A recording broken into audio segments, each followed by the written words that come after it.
तो मैं आपको 14 शिलालेख को एक ट्रिक के माध्यम से पढ़ाऊंगा और सब दिन के लिए याद रहेगा।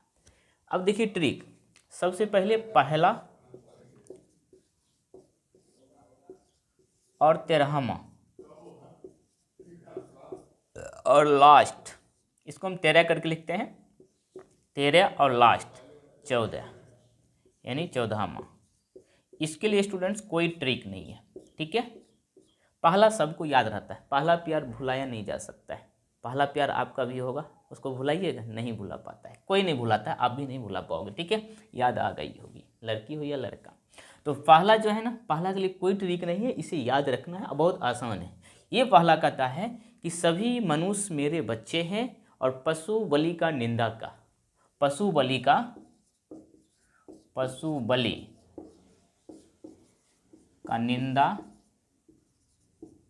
निंदा ऐसे होता है।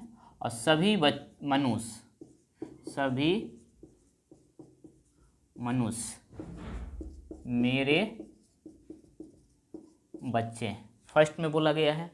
और 13वां याद रखिएगा, बहुत प्रचलित है, इसमें कलिंग युद्ध के बारे में बोला गया, कलिंग युद्ध और हृदय परिवर्तन। देखिए कहीं कहीं स्पेलिंग मिस्टेक होगा, ध्यान नहीं देना है। कलिंग युद्ध, जब वो कलिंग पर विजय किया था ना, तो उसमें बहुत रक्त बहा था और उसी के कारण उनका हृदय परिवर्तन हुआ था। और लास्ट में बोला था कि सभी प्रजा धार्मिक अनुष्ठान करें, ठीक है, धार्मिक जीवन बिताएं, धार्मिक प्रजा धार्मिक जीवन बिताएं। अब देखिए ये 3 को आपको याद रखना है, ठीक है। 14 में से 3 खत्म। पहला क्या बोला है कि पशु बलि का निंदा और सभी मनुष्य मेरे बच्चे हैं। 13वां में बोला गया है कलिंग और हृदय परिवर्तन। और लास्ट वाला, जब सब काम हो गया ना, थक गया, मार काट, अच्छा काम बुरा काम करने के बाद लास्ट में कहता है कि सभी प्रजा धार्मिक जीवन बिताएं। चले जाओ, कुछ नहीं करना है, प्यार मोहब्बत कुछ नहीं, जाओ धार्मिक जीवन बिताओ, ठीक है। तो ये 3 याद रखिए, ये बिना ट्रिक का है, फर्स्ट, 13वां और लास्ट। अब देखिए दूसरा के लिए ट्रिक क्या है, इसके लिए चिकित्सा है, चिकित्सा। अब देखो बाबू, इसको याद रखने का क्या ट्रिक है, दूसरा ना, दो सुई इसको दे दो। एक फिल्म था ना, हीरोइन क्या बोलती थी, उसे 2 दे दीजिए, सुई दे दो बाबू, 2 सुई दे दो, 2 चुत्तर होता है ना, 2 चुत्तर में 2 सुई घोंप दो। तो याद रखना है, जब भी अशोक के दूसरा शिलालेख के बारे में बोलेगा ना, तो याद रखना ये सुई की बात कर रहा है, यानी सुई की बात कर रहा है। सुई कहाँ पड़ता है, चिकित्सा में पड़ता है, यानी 2 सुई आपके चुत्तर में भोंक देता है। पहले दिन जाते हैं तो बायां साइड में देता है, दूसरे दिन जाते हैं डॉक्टर जब सुई देता है तो बोलते हैं कि ओ डॉक्टर साहब इधर तो दिए थे, आप इस वाले में दो, मतलब कि 2 सुई आपको चुत्तर में भोंक देता है, यानी। और एक फिल्म वाले में है, फिल्म देखे होंगे, उस फिल्म में बोलता है क्या कि हाँ इसे 2 दे दीजिएगा। हीरा ठगता है ना एक बहुत बड़े व्यापारी से, हीरोइन कहती कि हाँ डॉक्टर साहब इसको 2 दे देना, 2 मतलब क्या, 2 चुत्तर सुई में भोंक दे, सुई भोंक देगा चुत्तरवा में ना। तो चाहे दूसरा शिलालेख आए तो समझ जाना कि सुई कहाँ भुकने वाला है, 2 में। 2 मतलब क्या, दूसरा, और ये चिकित्सा से संबंधित है। मतलब इन्होंने कहा कि पशु और मनुष्य दोनों को चिकित्सा की व्यवस्था किया जाए। उसके बाद देखिए क्या है, तीसरा, देखो तीसरा हो रहा है ना, तो दौरा, ये होता है दौरा मतलब क्या, इन्होंने अपने राजा से, मंत्री से बोला कि अपने राज्य का दौरा करो, अपने प्रजा के बारे में जाके देखो कि कौन दुखी है कौन सुखी है, किसको कौन सा कष्ट है, उसके बारे में पता लगाओ। मतलब ध्यान रखना है, तीसरा रा तो दौरा, मतलब दौरा मतलब क्या, अपने राज्य की दौरा करने के लिए बोला था। अशोक बोला अपने राजा को, मंत्रियों को, या फिर जो भी अधिकारी था कि आप अपने राज्य में दौरा कीजिए, प्रजा को देखिए कौन सुखी है कौन दुखी है, किसको क्या कष्ट है, ठीक है। तो तीसरा तो दौरा याद रहेगा। चौथा देखो बाबू, फोर्थ। अब फोर्थ वाला का क्या बोलता है, भेरी घोष के जगह धम घोष। कौन सा, धम घोष। अब देखिए इसको ट्रिक है याद करने का, भीड़ में धमाक से गिरे चारों खाने चित्त।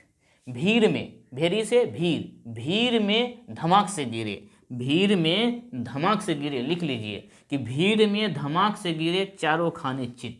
आप लोग लिख लीजिए, भूल जाओगे, ठीक है, कॉपी में लिखो कि भीड़ में धमाक से गिरे चारों खाने चित्त। तो भीड़ मतलब क्या, भेरी घोष, और धमाक से मतलब क्या, धम घोष, और चारों खाने चित्त मतलब चौथा। अरे भीड़ में जा रहे थे मेला देखने के लिए, किसी ने मार दिया, पीछे से गिर गए, धमाक, और चारों खाने चित्त ना। तो भेरी घोष को धम घोष की बात किस में कहा गया है, फोर्थ शिलालेख में। क्या याद हो जाएगा ना। फर्स्ट में क्या बोला था कि सभी मनुष्य मेरे बच्चे हैं, और पशु बलि की निंदा, यही याद रखना है। दूसरा मतलब दो दो सुई कहाँ पड़ता है, चुत्तर में।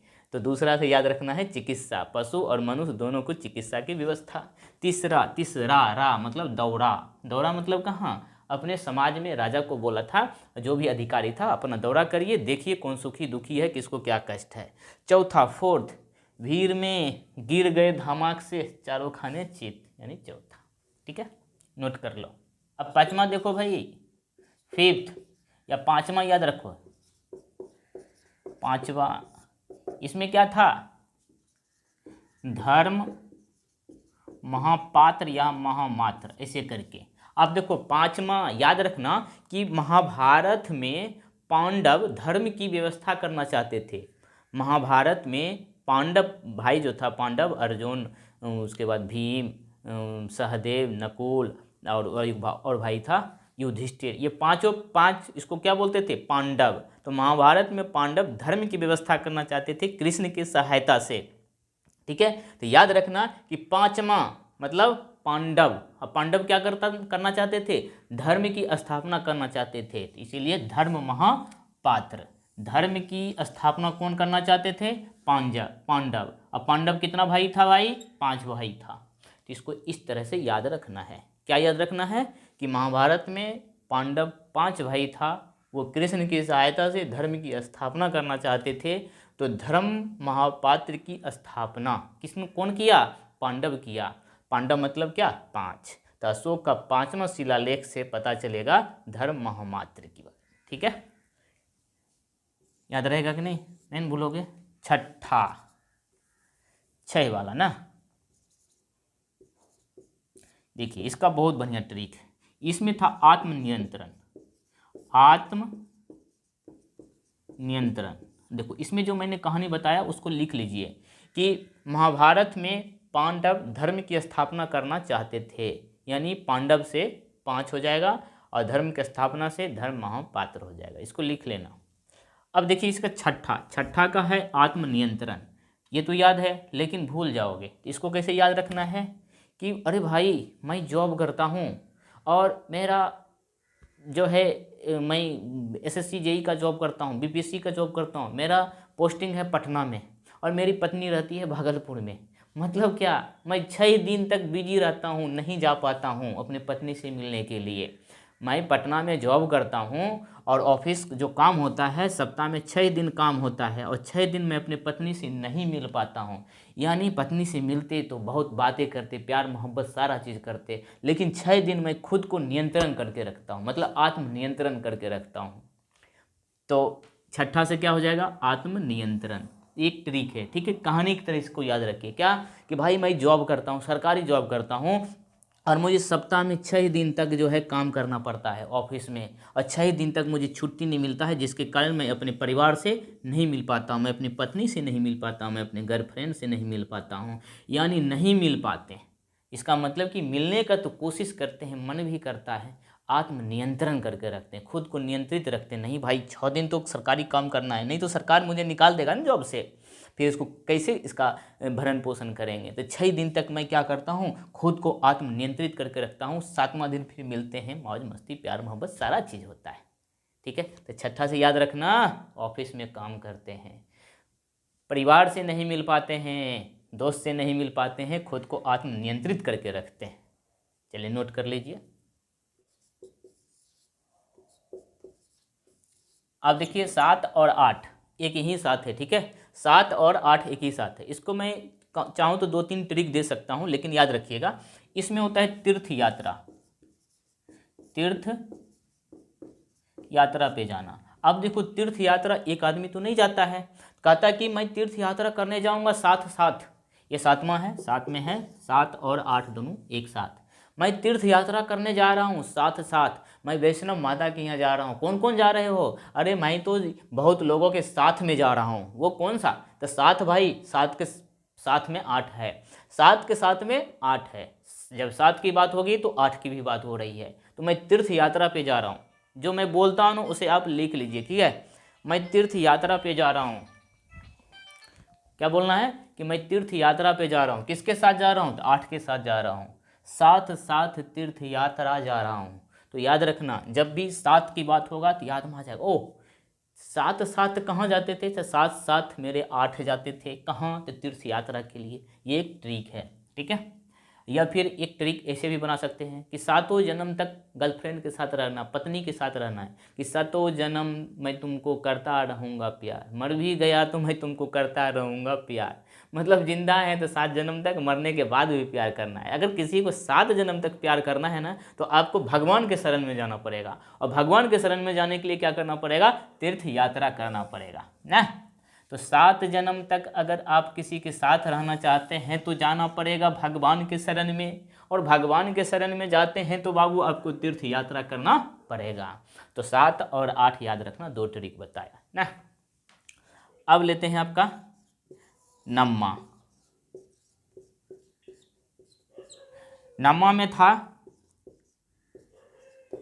सच्ची भेंट प्लस सच्ची शिष्टाचार। अब देखिए यहाँ से याद रखना, नौवीं से याद रखना नाव ना।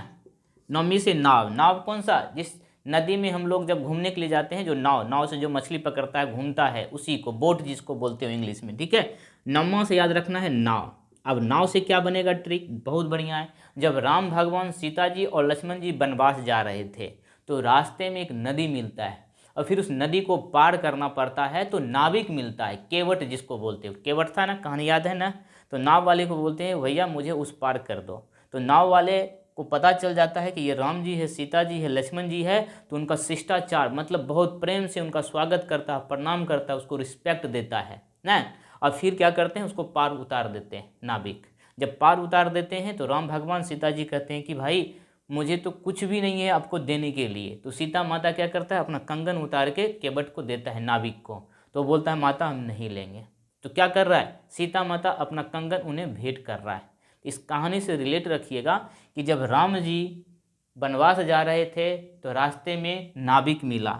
नाविक से क्या हो जाएगा? 9। तो अशोक का 9वां अभिलेख, तो 9 से नाविक। जहाँ नाविक मन में आया तो ध्यान में आएगा कि जब राम जी वनवास जा रहे थे तो रास्ते में एक नाविक मिला। और नाविक ने क्या किया? तीनों आदमी का शिष्टाचार मतलब बहुत प्रेम से उनका स्वागत किया, मतलब सच्ची शिष्टाचार, मन से उनका स्वागत किया।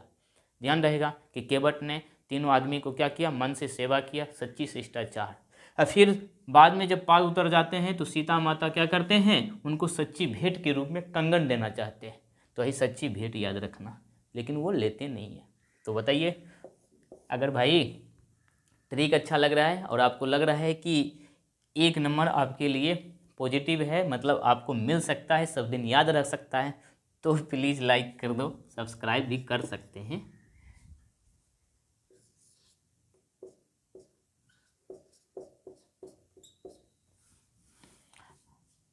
अब देखिए 10वां शिलालेख। 14 में से कितना? 9 हो चुका है। अब 10वां शिलालेख। अब 10वां शिलालेख में याद रखिएगा 10 का दहशत। 10 में दहशत। दहशत मतलब क्या होता है? डरा हुआ, भयभीत। मतलब क्या? अशोक के राज्य में, प्रजा में दहशत था कि अशोक बहुत बदमाश है, अशोक हम पे अत्याचार कर रहा है, अशोक हमें बर्बाद कर देगा। तो जनता में दहशत था। 10 से 2, 200, 10, 2 से दहशत। तो जब भी अशोक का 10वां शिलालेख आएगा तो ध्यान रखना, ओ 2 से 10 होता है ना, मतलब दहशत। तो 10वां शिलालेख में दहशत था। कहाँ? अशोक के राज्य में दहशत था। तो अशोक को लगा कि ये तो गलत है, प्रजा ही हमसे डरा हुआ है। तब वो अपने राजा को बोलते हैं, अपने उच्च अधिकारी मंत्री को बोलते हैं, क्या बोलते हैं कि आप प्रजा में जाइए और प्रजा को बताइए, प्रजा का आप देख रेख करिए। यानी मंत्री को कहता है कि प्रजा का देखभाल करने ना, उन पर ध्यान देने के लिए। तो 10वां शिलालेख में क्या है कि अशोक अपने राजा और उच्च अधिकारी मंत्री को सलाह देता है, आदेश देता है कि प्रजा का देख रेख करिए, उनका केयर करिए। तो वो कैसे याद रहेगा, याद रखना 10वां शिलालेख 10 से दहशत कहाँ फैला हुआ था, अशोक के राज में। इसलिए अशोक ने कहा कि हमारे प्रजा में दहशत है, डरा हुआ है, इसीलिए राजा महाराजा मंत्री उच्च अधिकारी जाइए और प्रजा का देखभाल करिए, उसका केयर करिए। ठीक है, याद रहेगा। चलिए अब 11 के साथ चलते हैं। 11वां में था धम्म की स्थापना।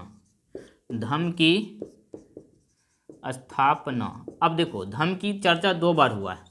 एक हुआ था किसमें, चौथा में क्या था कि भीड़ में जा रहे थे और धम्म से गिर गए चारों खाने चित्त, यानी भेरी घोष से धम्म घोष। जब क्वेश्चन रहेगा भेरी घोष से धम्म घोष तब आप चौथा मारना है, लेकिन सिर्फ और सिर्फ कहेगा धम्म की स्थापना तो याद रखना 11। तो अब ये कैसे याद रहेगा, अरे बाबू आपका है माही बाबू, यानी धोनी कहते हैं, अरे भाई धोनी भाई मार रहा है, धमाधम छक्का मार रहा है ना। हल्ला हो गया, एक क्रिकेट चल रहा था भारत और ऑस्ट्रेलिया के बीच, पाकिस्तान के बीच ना, और धोनी दनादन 183 रन मारा था, याद है ना, पाकिस्तान के खिलाफ। तो धोनी मार रहा है तो हल्ला करता है लोग, अरे अरे धोनी मार रहा है, धमाधम छक्का मार रहा है ना। अब देखो क्रिकेट में 11 गो खिलाड़ी होता है ना, तो यहाँ से ध्यान रहेगा 11वां मतलब क्या, क्रिकेट में 11 खिलाड़ी होता है। तो 11 खिलाड़ी होता है तो क्रिकेट का जादूगर कौन है अभी भाई, धोनी था, धोनी भाई। और धोनी भाई क्या करता है, दनादन छक्का मारता है। अभी रोहित शर्मा भी मारता है, विराट कोहली भी मारता है, तो धोनी क्या कर रहा है, धमाधम छक्का मार रहा है। तो 11 से याद रखना है, क्रिकेट के बारे में हो रहा है ना। लेकिन भाई ये अशोक का शिलालेख है, बस याद करने के लिए। तो 11वां शिलालेख, तो 11 से क्रिकेट याद आया, क्रिकेट से धोनी याद आया, धोनी से धमाधम छक्का याद आया। तो ध्यान रखना 11वां शिलालेख धम्म की स्थापना ना।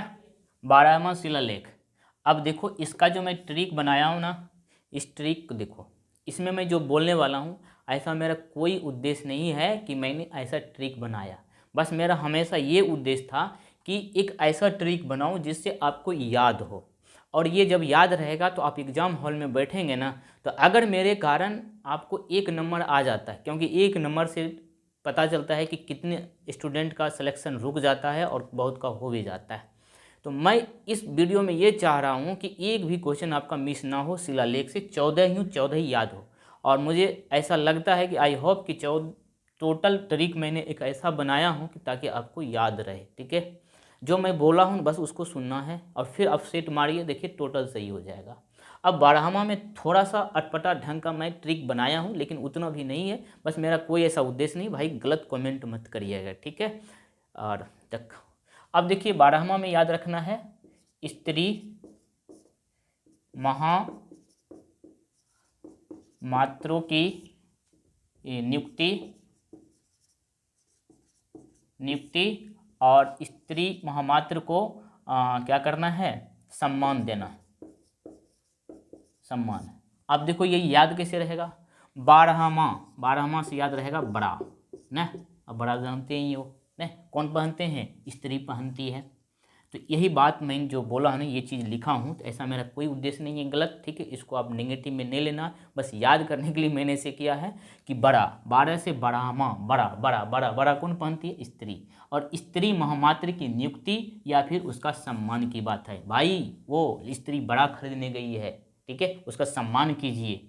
ठीक है, तो 12वां से याद रखना है बड़ा मतलब स्त्री से रिलेटेड है, तो स्त्री महामात्र की नियुक्ति या स्त्रियों का सम्मान।